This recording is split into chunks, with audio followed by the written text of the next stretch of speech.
to our today's IIC and welcome to our today's IIC session on achieving problem solution fit and product and market fit. So I'm super excited to have you here, have you all here. Excited about all the amazing conversations that we are going to have today. So before moving any further, I would like to introduce myself. So I'm Avirup Chakraborty, a student of civil engineering, presently in the third year of BTech. And I'm really very thankful to my professors for giving me an opportunity like this to host an event host an IIC event like this. So moving forward, now let me remind you of one thing. That is, we will be going to record today's session. But don't worry, this is a safe space, and here there's no judgment, no repercussions, and only unconditional love. So now I would request our beloved Raviranjan sir, IIC President of Techno India University, to start with his inaugural speech. Ravi sir, you can continue. Really appreciate that. First of all, apologies due to low bandwidth. I'm not able to switch on my camera, but that should be all right. I would like to take this opportunity to welcome all the students and aspiring entrepreneurs on behalf of Techno India University IIC. I would also like to take this opportunity to congratulate Dr. Debashish Das, Professor Purakit, and all the other members from the IIC on organizing this very, very interesting event. As you all know, Techno India University has always been promoting entrepreneurship and always encourage entrepreneurs to go out and achieve their dreams, solve problems. Today's session is very, very special as we talk about the right product market fit, which is one of the most crucial aspects when you build a company. Think about it. The first time mobile phone was launched in the world, people could not understand that there would be a time when all of us would spend most of our day and night using a cell phone device, because at that time it used to take weeks and months for one simple letter or one simple document to reach from point A to point B. Today, with just a click of a button, we can get connected anywhere, any time in the world. But if the mobile phone would have been launched 50 years from today ago, then at that point of time, the product market fit was not at the optimum level. What does it mean? To make sure that everyone can take advantage of mobile phone, you need to have network, you need to have infrastructure, you need to have technology, and you also need to have affordability.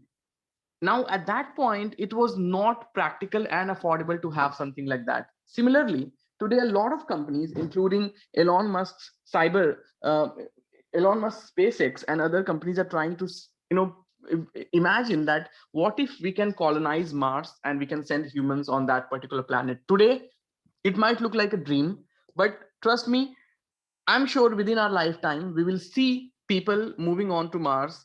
And at that time, that would be the optimum product market fit. But as an entrepreneur, when you're building a new product or a solution, is your market correct? Are you sure about the opportunity which you have? Is your product ready to capture that opportunity? To discuss all of this, we have with us a very, very renowned person. It is my pleasure and privilege to welcome Mr. Saumyajit Guha. Mr. Saumyajit Guha is also now a professor with Techno India MBA in Entrepreneurship, which is a very unique program which we are offering. Mr. Guha has been working in the field of entrepreneurship for a very long time. Let me give you a quick insight. Mr. Guha studied from the UK, worked in the UK for some time before coming back to India. After coming back to India, he started his career with IIT Kharagpur, working with the IIT Kharagpur professors, management, and students to ensure that they get the most important lessons on entrepreneurship. From IIT Kharagpur, Mr. Guha moved on to IIM Calcutta, where he was the founding member of the IIM Calcutta Innovation Park, which is one of the premier incubation initiative from Eastern India. From there, he went on to become the head of the largest and the only angel network from East India called Calcutta Angel Network. After spending a long time at Calcutta Angel Network and established the network, he moved on to Delhi NCR, where he worked with Jarvis Accelerator. Then he went on to join one of the finest business school in the country, known as IMT Ghaziabad. From there, he is currently heading various new initiatives at PadUp Ventures. And as I mentioned, he's also a professor of entrepreneurship with us. So he brings very deep expertise of entrepreneurship, both from the entrepreneur point of view as well as from the investor point of view. So it would be interesting listening to him. One last point I would like to mention with all of you is that to understand the entire journey, now we have a very interesting initiative going on in India. I'm very glad to share once again with all of you that I had the privilege to curate and launch Shark Tank India program in the country for the first time. The program goes live Monday to Friday, 9 p.m. In this show, you can watch every day some very unique ideas coming from different part of the country, different age groups, different opportunities. If you're watching it, very good. If you're not watching it, I recommend that you do that. With that, I would like to once again congratulate the entire team of IIC led by Professor Purakit and Dr. Professor Debashish Das to um, um, organize this very interesting product market fit. And thank you so much to Mr. Saumyajit Guha for taking out time on a Saturday afternoon. And once again, I would like to congratulate the students. I can see we have more than 250 students joining us today. It's a Saturday afternoon. As a student, you have a choice to go out, watch a movie, play games, hang out with your friends, but you have selected and chosen to sit on this Saturday afternoon to listen to this very important session. I think that's a very positive indication that we are moving towards a better and a brighter future. So I would like to congratulate each one of you, and you deserve a big round of applause to show this tremendous enthusiasm to learn about entrepreneurship. So once again, congratulations, and I'm sure this is going to be a wonderful session ahead. Over to you.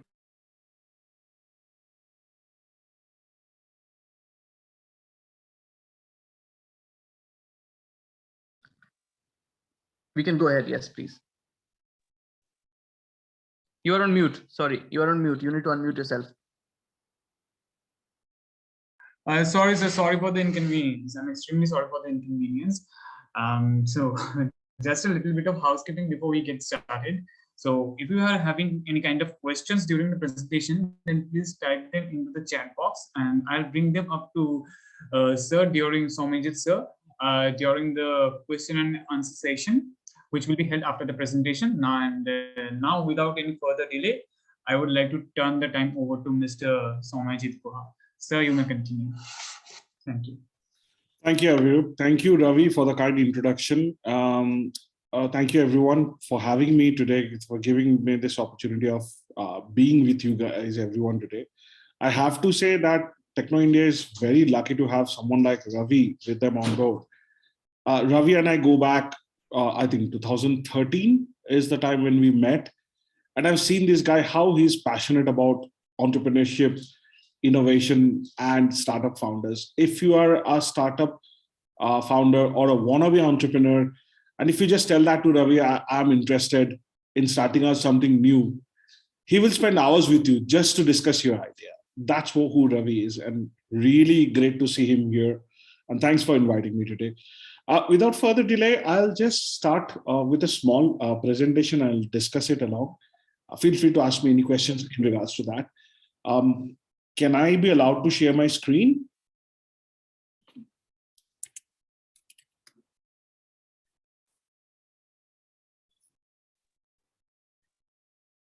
Yes, you can. I guess there is a share screen options enabled for you. All right. Yeah, it's enabled. Thank you. Yeah. So I hope everyone is able to see my presentation. Yes, it's visible. Great. So problem solution fit. Let's start with that. I mean, why and how? Why do we need to get a problem solution fit, and how do we go about it? Before that, let's just take a step back and watch this video, because often we complicate innovation, often we complicate a solution while trying to address a problem. This is a very good example of how you can be, the innovation can be simply so stupid, yet it can solve the problem that you're trying to address. So let me just start this video. Let me know if the audio, if you are unable to listen to the audio. No. South Korea, a country devoid of oil. Seoul, a city where 1/4 of Koreans live, with one of the world's highest gasoline consumption. The situation is getting worse. Car usage is increasing. Petroleum costs are rising. Parking spaces are scarce. People are stressed out. Every day, a Seoul driver wanders 500 meters to find a parking space. In a month, this equals 15 kilometers or 1 liter of gas. S-Oil, one of the 4 oil companies in Korea, took action. It is on a mission to save oil. Right here, right now. Thus begins the HERE campaign. It has set up a HERE balloon for each parking space.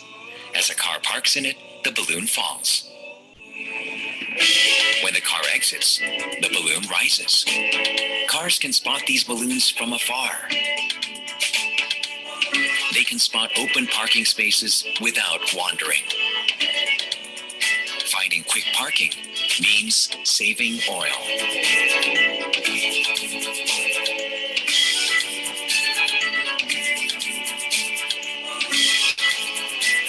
One easily spotted parking spot is worth 1 liter of oil saved.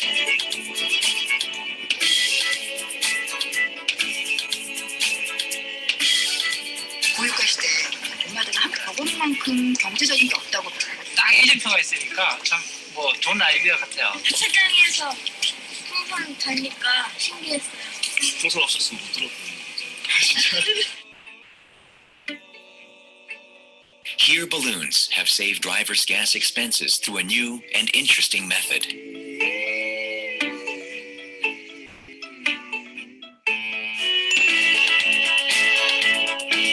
S-Oil, the oil seller, gained the impression of an oil-saving company. Save oil. Save time. Save money.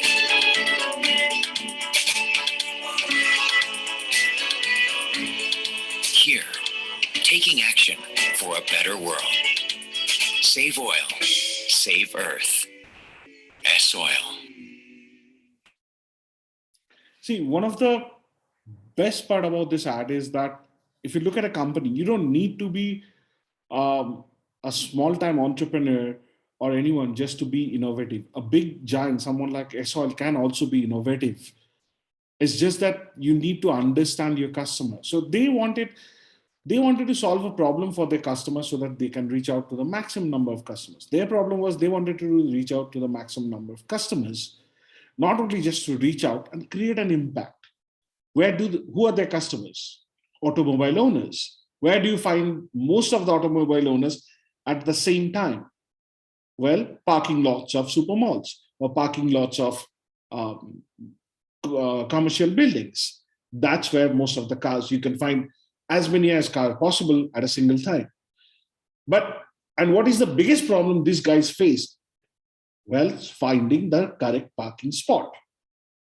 They just used a balloon and a rope and look at the impact that they have created. That's how you look at problem solution fit.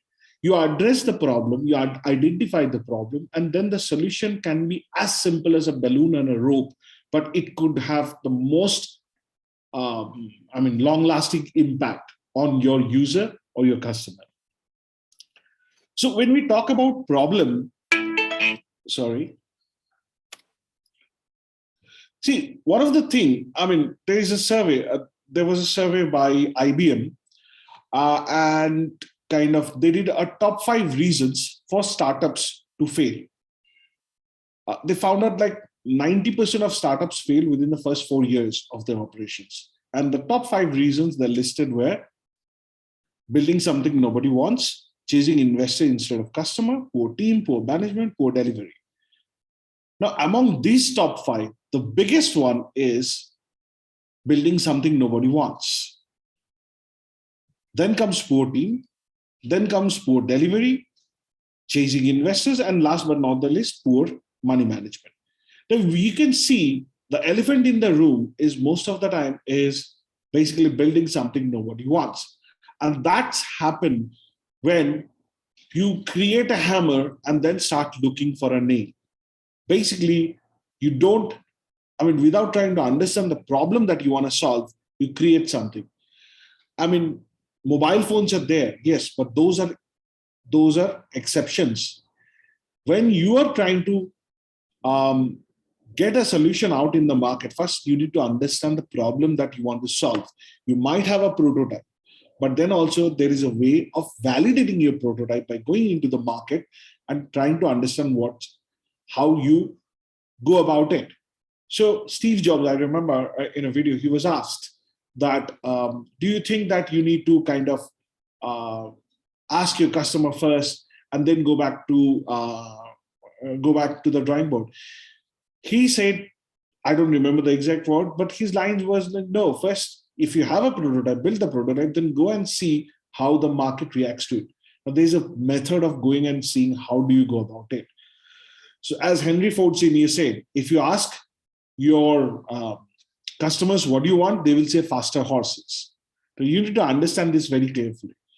When Henry Ford Sr. is the person who brought in four-wheelers into the market. Before the four-wheelers, there were horse carriages. So what he meant was people didn't knew there could be a four-wheeler or an automobile. All they wanted was to travel faster. And for them, the faster method would have been a faster horse. So it's not always very clever to go and ask your customer what they want, but also to understand the problem that they're facing. It's more relevant for anyone is to understand the problem that they're facing. Now, you need to have a problem statement. More importantly, you need to figure out, is it worth solving? How do I go about it? Okay, I've been talking about this. Now you might say, Saumyajit, you have been talking about this. How do we go about it? I have devised a very simple methodology for that. If you follow that, you'd be easily able to understand the problem statement. So you need to develop a problem cycle. Now you need to understand the trigger point, or who are the group of people who are facing the problem. And most of the time, there's a specific group of people who are facing the problem. What is the trigger that starts the problem? That's the first point where you start. And I'll give you an example later to show you how it works. And what does that manifest? Often we consider this as a problem, which could be the symptoms actually. So bukhar, jor to sabai jane. What is the reason for the jor is something that we need to figure out. And then there are some emotional impact. What are the emotional impacts? Immediate emotional impact. And what are the measurable impact the problem has? Post that, the customer looks for existing solutions, existing alternatives, and why they are not effective. And since they are not effective, the cycle keeps on rolling. If you are able to break this cycle, you have a solution. You have a disruptive solution, basically. Now, let me give you an example. So I live in Gurgaon. Those who have been in Delhi during winter, or who have got your family in winter or in Delhi or NCR, or who have lived in NCR will know the smog problem. It's a huge problem. It's a national level problem. Every year, people are saying, ye karenge, wo karenge, han karenge. One state is blaming the other, but the solution is not there yet. We are still facing the problem. Air quality, the moment we start celebrating, the moment the air quality drops down from very poor to poor. So who are the people who are facing this? Delhi NCR residents. When is the trigger? Every time there is a dense smog. What's the trigger? That's the dense smog trigger. So, and what's the symptom? Residents start falling sick, cough and cold, eyes burning, blah, blah, blah.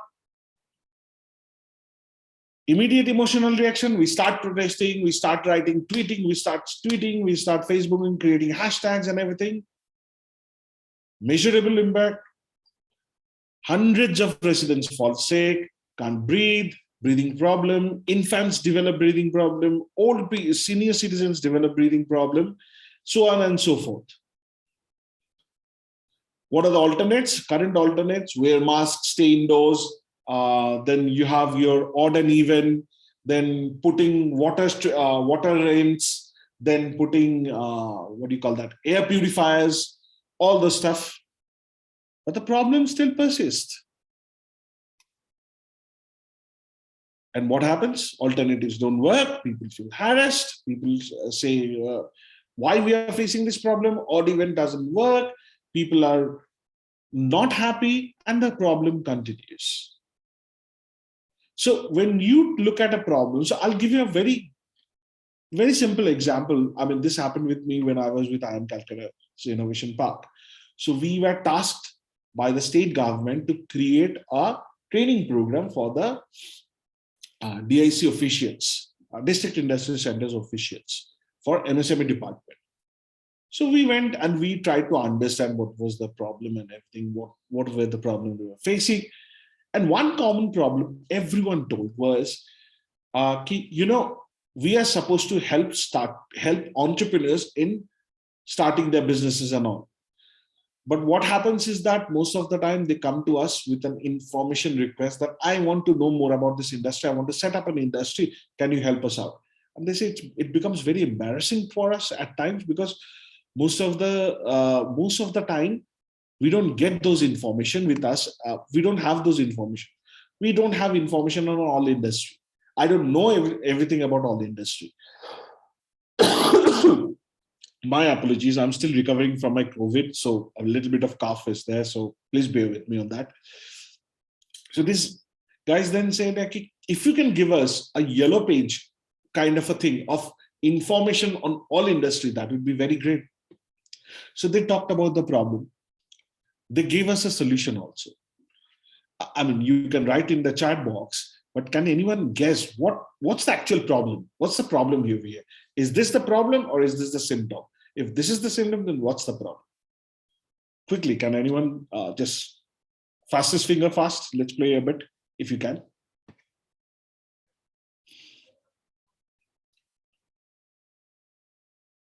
Right. Okay. Basically, the problem is very simple. It's not that they say the problem was they don't have information on the industry. What we found out is that after questioning them for a long time, so I asked them, what happens when somebody comes in and asks for an information? They say that we call this guy, we call that guy, we help someone, we send them to their existing industrialists to help them out and all. One thing no one told me that we go online and check. What we realized that most of these guys don't know how to use a search engine. Imagine the problem that they were talking about, which is actually the symptom, but the actual root cause of the problem is that they don't know how to use a search engine.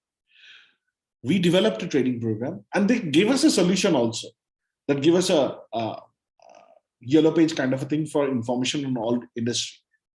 But when we went to the root cause, the problem was entirely different. And we then developed a training program for them where they could use, where we trained them on how to use a search engine with Boolean search rules and all those stuff.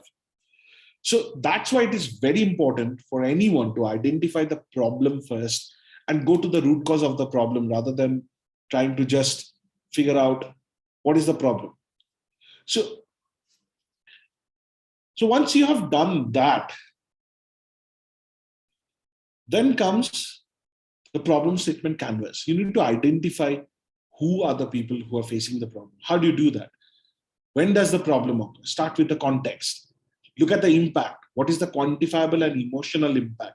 Then look at the root cause. How and why does it happen? And who are the affected people? Because they would be your potential user or potential customer. What are the current alternatives and why are the alternatives not sufficient? Once you have known that, then you know for sure there is a problem Even though there are some alternatives, it's not solvable. It's not being solved yet. The next thing, immediately when you have identified the problem, the next thing you need to do is your primary market research. Now, a lot of people say, why do I need to do my research? I know the problem. I know the solution. I just need to say, go to these people and give them the solution. It's not that easy, my friend. The reason why you need to do your primary market research is people are different. So what happens, there are two scenarios which keep on happening with any entrepreneur. I am facing this problem and there are thousands people like me. So I have built this solution works for me. So this will work for thousands others. Well, your understanding of the problem will be colored by your work on the solution, which we call as solution bias. And you will always have to fight confirmation bias. Yeah, I need this. I know for sure, even though there might be some other challenges. And the risk of focus group of one, that is what, I mean, I am the one, I understand this, so I am going for it. That doesn't work because people are different. You might have, okay, there are 10, let's put it this way. Today I'm attending, when I am taking a session in a class, there is one aspirant student. The first thing I do is when I get into the class, I like to know more about the students who are attending my session in a class, in a course. Why? Because I need to understand these people because they are different. And I need to, even though I'm delivering the same lecture to all of them, but I need to build it in such a way that every one of them feel satisfied at the end of the day. And it can cater to everyone's requirement. Similarly, when you are going for your group of people, you need to understand that, yes, you are one of them who are facing, but you're not the only one. So you need to understand what others are doing and how they are coping with the problem. Once you understand that, you will have, trust me, you will always have surprises. The second category is that if you're not the potential customer, I think there is a problem, I have got a solution for it. Yes, you might have an understanding of the problem a little bit, but you don't know what the actual magnitude of the problem is. So you need to have a better understanding. You can only understand the target customer and user by meeting them, by talking to them, not by going for a sales pitch. I've got this solution. Would you be interested? No. You need to go and have a conversation with them, try to understand how they're coping up with the problem, what are they getting out of it, and what are the alternatives they're using, and does alternative make sense or not. Often you will feel ki, yeah, I can sell this to him because he's ready to buy my product. I feel for it. Don't.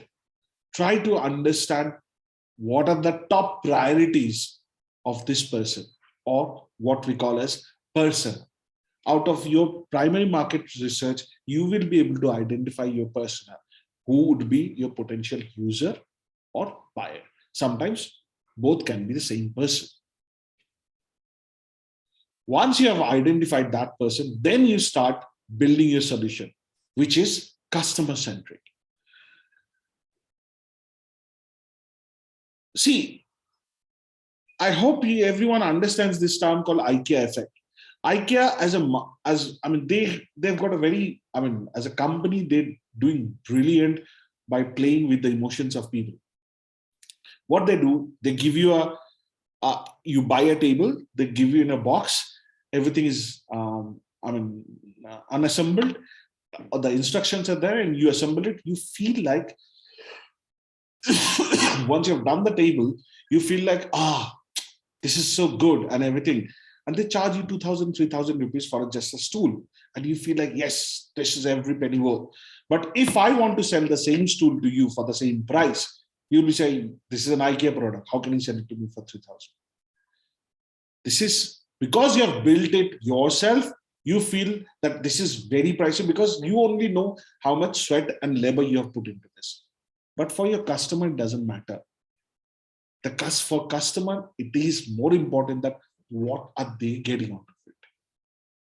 That's why it is very important that you start designing your solution first before you build it.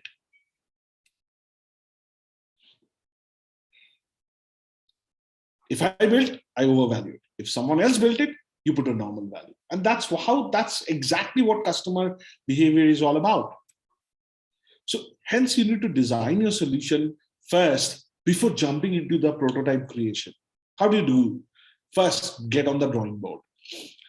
Discuss your person with your team members, and then discuss the person's preference and needs. As I said, the top 3 to 4 or 5 priorities. So when we ask those guys, what are the priorities? What are you looking for this? So if you look at the smog, what is the top priority? That the smog has to go, that the smog should not be there. That's the top priority.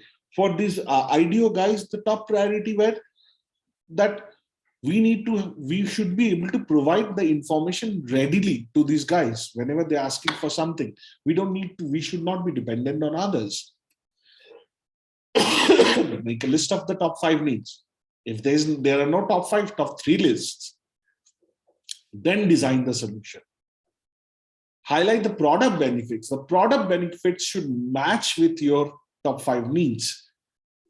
And then demonstrate it through videos, create brochures. That's when you know for sure you do have a solution. We can discuss it at length at point of time, in lieu of time. I'm just giving you an idea how to go about it. Once you have done that, then one important factor which we often forget is the value proposition, and it needs to be quantified. Let me give you an example here. All of us who are staying in a house, maybe in a society or in a standalone house, either in a rented house or your own house or a farmhouse, but in your locality, there will be 2-3 grocery stores. And all of them would be selling similar products. So for example, a Lux soap would be sold by all these 3 or 4 shop owners. But we tend to go to one particular store, not all 3, to buy Lux soap. Lux soap is 10 rupees in all 3 stores. Why do we tend to go to that store? We often make the mistake that value proposition is all about giving discount or reducing the price. But think a bit. In this scenario, we are not influenced by price because Lux soap's cost is same in all the 3 stores. We are influenced by everything else other than price. So the store we go to might be that they give you a credit. Yes, that's very well said, Shuangi, because of the behavior of the shopkeeper. And that's the value proposition. When I talk about a pair of jeans, you don't go, which is the cheapest jeans I'm thinking about. You go for the best quality jeans. We often, and I've been a student, honestly, I used to save up money just to buy a pair of Levi's jeans. Because Newport was new at that point of time, we could have bought a pair of Newport for 400 rupees and Levi's was 4,000 rupees.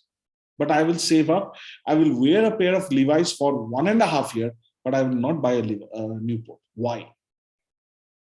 Because the value proposition. So that's how you need to think about value proposition. Often when people ask, what is the value proposition you're talking about? So what is the difference? First, let's talk about the definition of value proposition. Is the difference between your as is state to your what if state. So when we looked at the problem state cycle, that's your as is state. Now, if the what if state is significantly better than your as is state, I have a value proposition.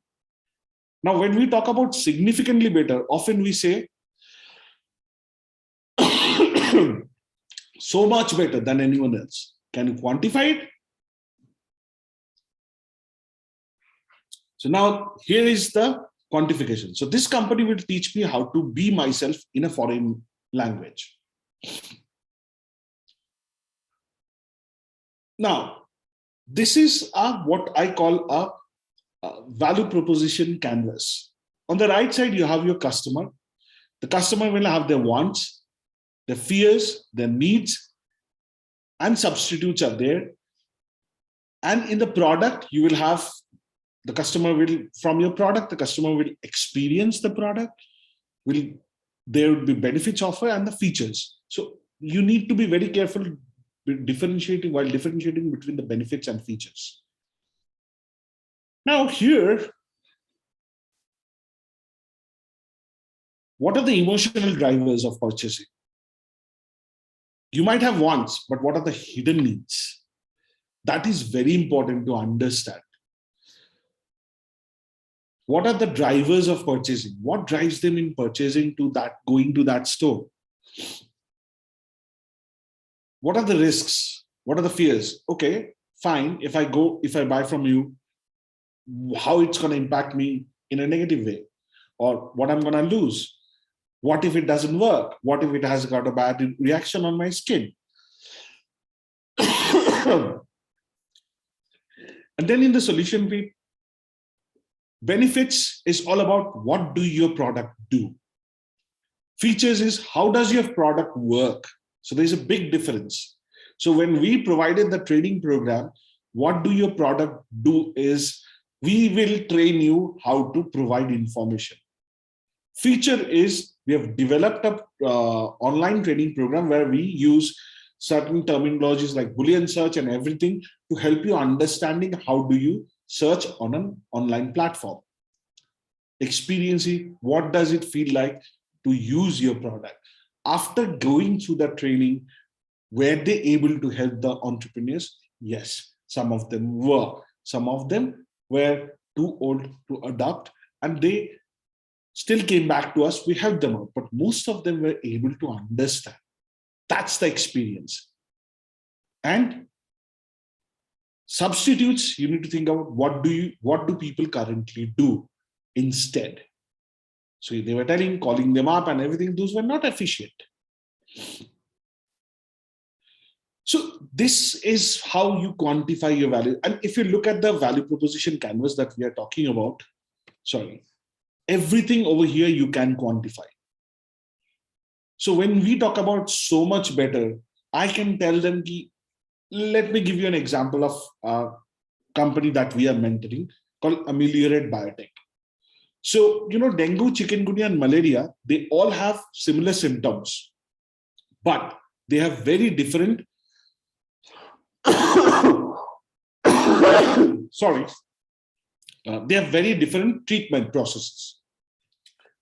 But when a patient shows any of these symptoms, the doctor is bound to go for all the 3 tests. And he has to sit hand on hand till the time the results are back, which takes almost 72 hours. And all 3 results cost around 8,000 to 12,000 rupees, depending on which part of the country you are in. Now imagine a doctor, and if a patient contracts any of these 3 diseases, 72 hours can be fatal if they go without treatment. I've lost a class friend of mine when we were in 5th standard to dengue. These founders, scientist founders, husband and wife, they lost their 11-year-old niece to dengue. Now they have developed a test kit which will tell all the 3 tests output in 10 minutes. That's what you mean by quantifying value proposition. And who are the one who are facing the problem? It's the doctors who are facing the problem, because none of them. So initially they thought that pathologists are facing the problem. So they felt like we will go to the pathologist and all. Then we took them to our program. We asked them to do the PMR. When they did the PMR, they realized pathologists, it doesn't matter for pathologists because a test comes to them, they get it done, and that's their job done. They're not in a rush to get the tests out quickly. It's the doctors who are in a rush because they are waiting hand in hand without any treatment for their patients till the time the results are out. Now with this kit, they will be able to immediately identify what is the disease. They will start the treatment and let the final result from the pathologist come in 72 hours later. That's how you create the difference by quantifying your value proposition. 72 hours, 10 minutes, 12,000, 3,000. So, that's how you look at so you start with trying to identify the problem statement that you want to solve. Then you try to identify your persona or the group of people who are facing this problem. From there, you build your solution. And that solution needs to be you should need to identify the quantified value proposition for that. That's how you develop your product to solution and solution to market fit. That's all I have to say. I hope I have not taken too much of time. I'm open to questions if anyone has got any questions.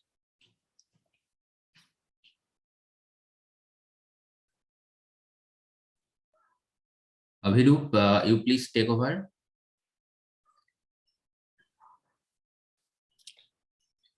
Yes, sir. And So if you can read out the questions for the speaker, it will be helpful. Thank you. yes, sir. Yes, sir. So just a minute, sir.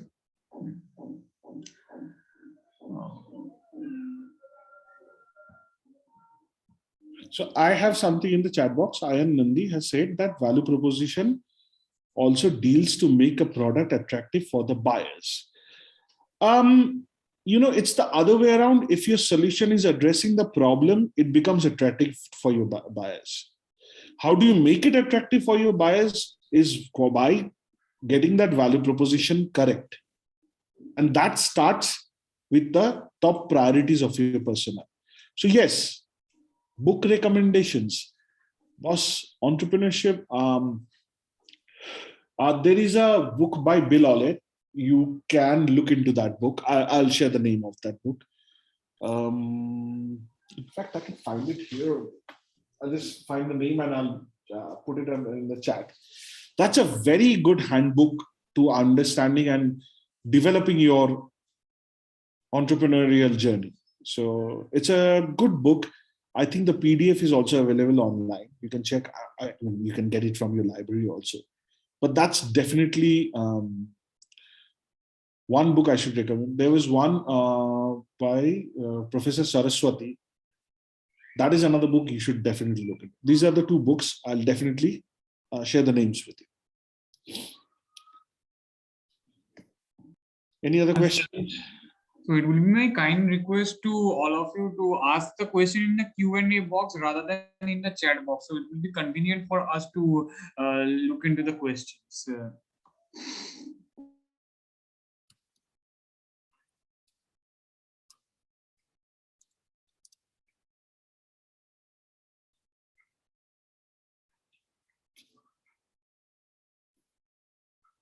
There's a question in the Q&A box from an anonymous attendee. So he is asking that, sir, how to analyze the problems? How can he analyze the problems that I think that the companies or an entrepreneur faces during production? I think maybe you need to talk to the people who are facing the problem. That's how you get to the root cause. So if somebody is saying, I'm having this problem. Simple question is, why are you having this problem? From there, you need to understand. So you will be able to understand the difference between the root cause of the problem and the problem, what they are saying as the problem. If you know the root cause of the problem, then that's the problem. And what they are calling as a problem is a symptom. So for example, if I say, for example, this smog, Delhi smog is the problem. Is it the problem? That's the symptom. What is the root cause of the problem? People will say stubble burning. Now, you need to ask, why do they burn the stubble? Now, if you go deeper, you will understand that in India, the Punjab every year is producing excess quantity of rice, which is then getting exported, which doesn't make any sense. Rather than that, if they can be trained in getting something else, so basically they're producing excess amount of rice. And by the time they have the next harvesting season coming up, there are multiple factors. There's a video on this. You should check that video. Multiple factors coming in, and then by the time they have to go for the next harvesting, they don't have time. They have to get everything chopped off, and it's very expensive for them. They don't get that kind of money in return to pay the labor to cut it off. That's why they just burn it out. So when you look at the problem and you look at the symptom, you will understand, and that's how you need to understand what is the problem. It's so dense smoke is not the problem, it is the outcome of the problem, which is the symptom. Symptom is always the outcome of the problem. The problem is something that's causing that symptom. You need to understand that. The only way you can understand is the more you go and talk to the people who are facing the problem without thinking about your solution. How to understand the actual customer. So may I continue? Yeah. Sorry to interrupt. So I have a question from my side that what is the significance of Sigma 6 concept in the product market fit domain? Okay, so the moment you talk about your theories, I am not the person. You need to speak to your management faculties. Because see, the point you need to understand when it comes to entrepreneurship, when you're starting up, Sigma 6 and everything is actually you can imply those theories and practices when you have an established market. When you're starting in a new market, you don't know the market, what theory you're going to apply. That's the biggest difference between entrepreneurship and your normal management. I'm not discrediting management. I am an MBA from Exeter University. So I know the teaching. And there's a difference between something called causal thinking and effectual thinking. So managerial thinking is causal thinking. There you have an established, and you will need that. So Paytm today doesn't go through effectual thinking anymore. They are going through causal thinking because they're now a big company. They have an established market. They have to manage that market. They have to cater to their board of directors as well as to their customers. But when you're starting up, do not think about this Sigma 6 and all these things. Think about how do I get to the problem, core of the problem? How do I identify who is my customer? And how do I design a solution which should be able to cater to their top 3, 4, 5 priorities?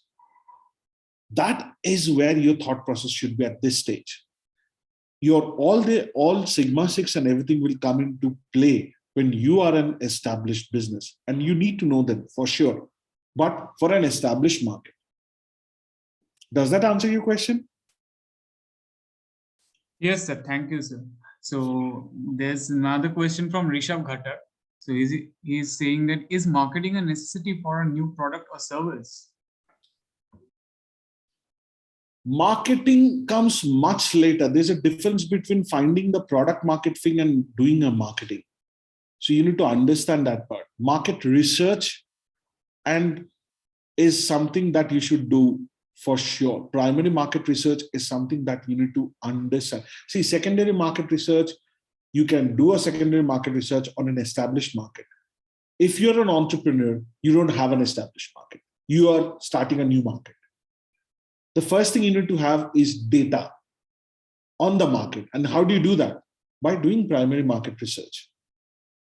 So marketing and market research, though, market research is part of marketing, but that's when you start. Your marketing activities like your social media marketing, blah, blah, blah, and all those stuff comes much later.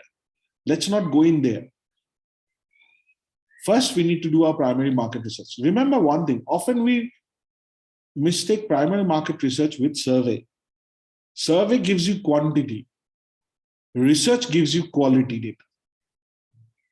Quants are also important. You need to get the quantity, but survey will come much later when you are actually going for your solution. At this stage, you need to do a little bit more research to get the quality data, which will help you in understanding your user or your customer.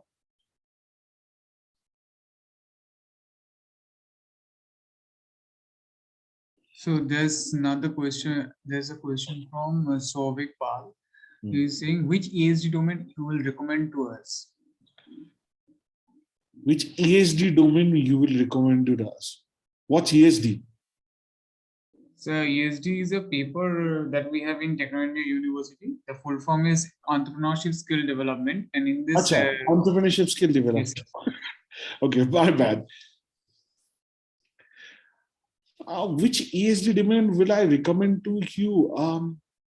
At this stage, I'm assuming that all of you are student, that the first thing you need to understand is how do you, one of the biggest challenges for any wannabe entrepreneurs is how do I communicate to my market?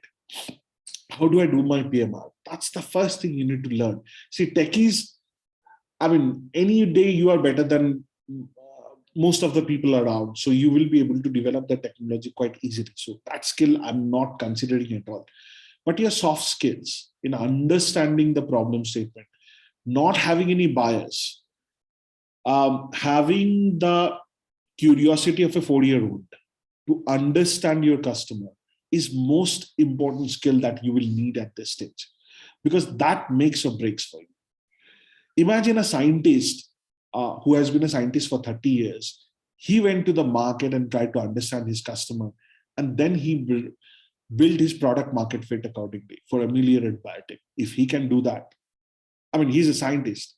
He has been there for 30 years. He knows everything, but still he believed he wanted to make a difference, and that's how he did it. So the most important skill for anyone at this stage, I think, is to ability to unlearn. And if you have to fail, fail fast. Learn from it and pivot accordingly.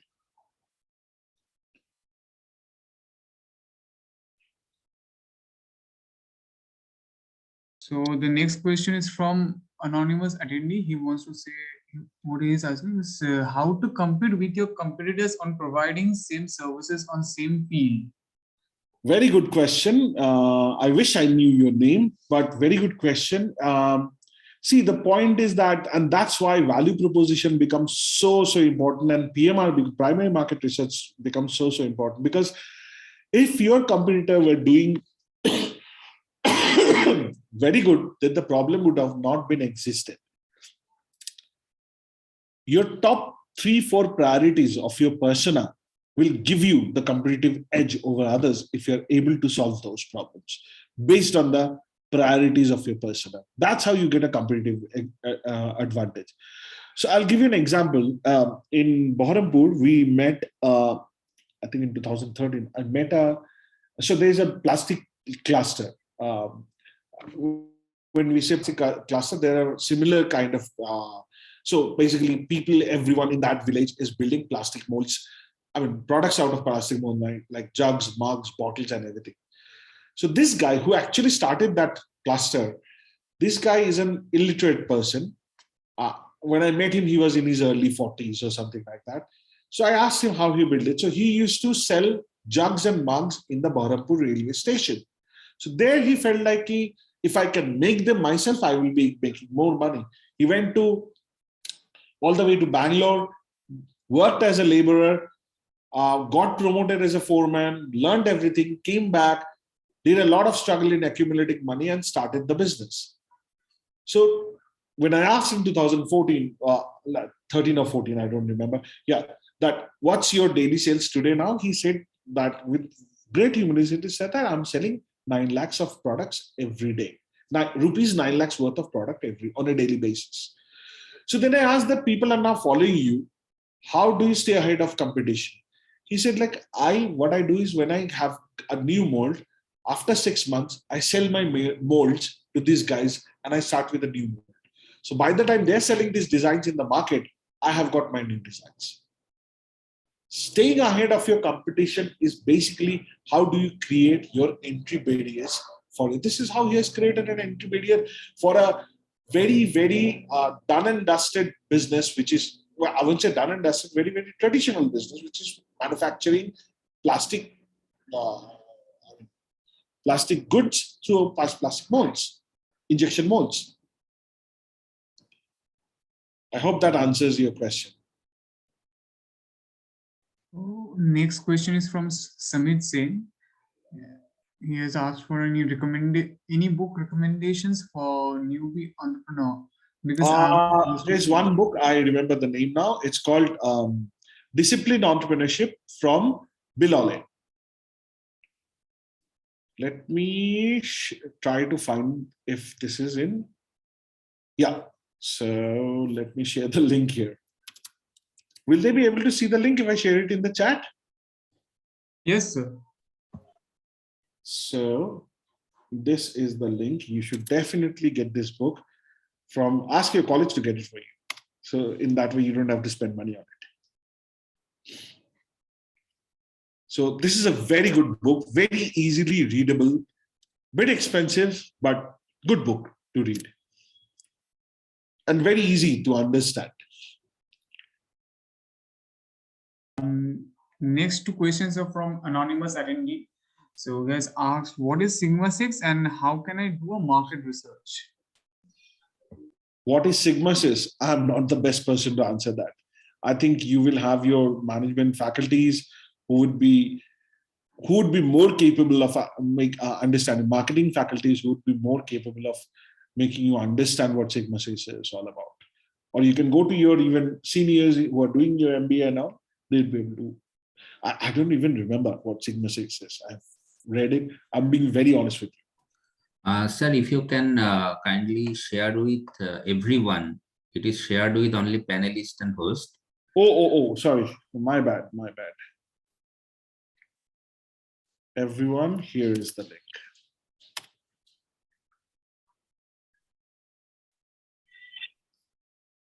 How can I do a market research? That's a long question. It starts, okay, let me just try to answer that very briefly. It starts very simply, but so for example, this is the problem, you try to first do a segmentation of the people who are facing the problem. Make 3 to 5 segments, and the segmentation should be done on the basis of group of people rather than geography. And then you create a set of questions. Now, these questions, when setting up these questions, be very careful of not asking about your solution. Do you want this? Do you have that? All the question needs to be open-ended. And the purpose of this question is to understand your customer better. So it could have some demographic questions, have some, you almost become a, what do you call that? You almost become a scientist in the process of trying to understand human behavior. Okay, so then you go there and interview 5 people from each of this segment. Try to understand for whom the problem is most burning, or who would be actually paying some money for the problem to go away. That's your group of people, which you call as your persona. And that's your target audience, or as we call it, your beachhead market or your low-hanging fruit. Does that? It's a very long process. We can help people understand, or that's what we do in our program. But you need to go through at least 2 weeks of training to understand that in details. But in broad, that's how you go about doing your primary market research. Sorry for the interruption, Abhiru. Now I think we can take further queries from the students, and we can get in touch with sir, because sir is also associated with us. So we are running out of time. So if you can wrap up, and thank you. I think we are done. I think we have covered most of the questions that the students have asked in today's session. So, sir, Saumyajit sir, is there anything that you would like to cover before I wrap up? No, actually, thank you very much. Thanks for this this opportunity today. One thing I'll just say, students, that if you are still in a dilemma whether I should start something right now or later, do it now. Because you're in the most forgiving environment in your school or in your college. This is the right time for you to start. By the time you're out, if you have come up with something really nice, I think you will be in a, just to let you know, you might have seen the news a few days back. It was covered in VC Circle, in other TechCrunch also. Company called Feetwings, our mentee company, I closed their investment of 1.5 crore. Third-year biotech students, they got funded. So it's not always true that if you're a college student, you won't get funded. That's not true. If you have got an idea, might as well start working on it, figuring out what problem that idea can solve, and start from there. Thanks, everyone. Thanks for your time. Thank you, sir. And sir, we are really very thankful to you for finding out some time and sharing this kind of ideas with us, in spite of having a poor health condition. And I really wish for your speedy recovery. Thank you very much. Thank you, sir.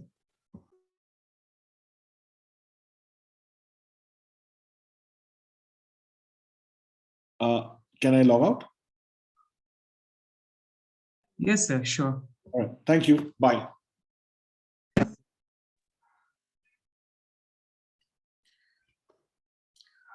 Thank you everyone for attending the session, all the attendees, and I would like to thank Abhirup also for moderating the event nicely session. So thank you everyone. We are going to end session now. Thank you, sir.